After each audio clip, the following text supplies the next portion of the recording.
कळवा मुंब्र्याच्या विधानसभेच्या निवडणुकीमध्ये जरी महायुतीला विजय मिळाला नसेल तरी त्या पराजयातनं खचून न जाता आम्ही कळवा मुंब्र्याच्या विकासासाठी कटिबद्ध आहोत। आम्ही देखील डॉक्टर जितेंद्र आव्हाडांना कवडी मोलाची किंमत देत नाही। त्यांनी जिथे जिथे भ्रष्टाचार केला आहे, जिथे जिथे चुकीची कामं केली, या प्रत्येक भ्रष्टाचाराच्या विरुद्ध चौकशीची मागणी आम्ही राज्य सरकारकडे करणार आहोत। आमची एवढीच त्यांना विनंती आहे की पुन्हा रडू नका की मी विरोधी पक्षाचा आमदार आहे म्हणून माझी चौकशी लागली, एवढीच त्यांना विनंती करतो। बाकी कवडी मोलाची किंमत आम्ही देखील डॉक्टर जितेंद्र आव्हाडांना देत नाही। SIT CBI SBI राव कुठली चौकशी लावायची ती लावा असं त्यांनी म्हटलंय। अहो, साधी पोलीस स्टेशनची चौकशी लागली तर कसे घाबरतात हे मी स्वतः बघितलेलं आहे। त्यामुळे ज्या ज्या यंत्रणांची चौकशी योग्य पद्धतीने व्हायला पाहिजे त्या त्या यंत्रणेकडे आम्ही ती मागू।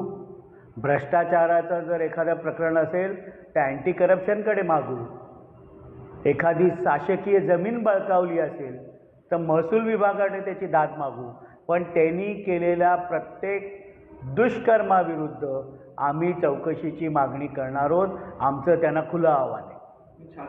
राजकारण करत आलोय आणि करत राहणार देखील त्यांनी आव्हान दिलंय। नाही, आम्ही त्यांना घाबरत नाही।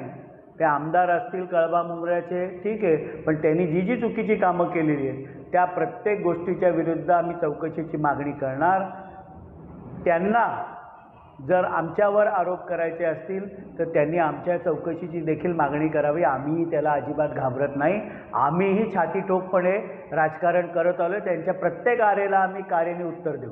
तुम्ही माझ्याशी बोलताना असं देखील उल्लेख केला तरी खऱ्या अर्थाने आता इतिहास सुरू होतोय, कशाबद्दल कोणतं नेमकं विषय नाही, शेवटी लोकशाहीमध्ये जरी आम्ही विधानसभेची निवडणूक हरलो असतो तरी डॉक्टर जितेंद्र आव्हाड ही दुष्प्रवृत्ती आहे याच्या विरुद्ध आमचं धर्मयुद्ध चालू राहील। माझ्या धनुष्याला अजून प्रत्यंचा पण आहे आणि माझ्याकडे बाण चालवायलाही आहेत आणि माझी छाती तेवढी देखील मोठी आहे की मी बाण सहन करू शकतो। डॉक्टर जी पदवी आहे त्यांच्याकडे ती देखील पदवी आहे असं देखील म्हटलं नाही, आम्ही आता प्रत्येक त्यांचं प्रकरण काढणार आहोत।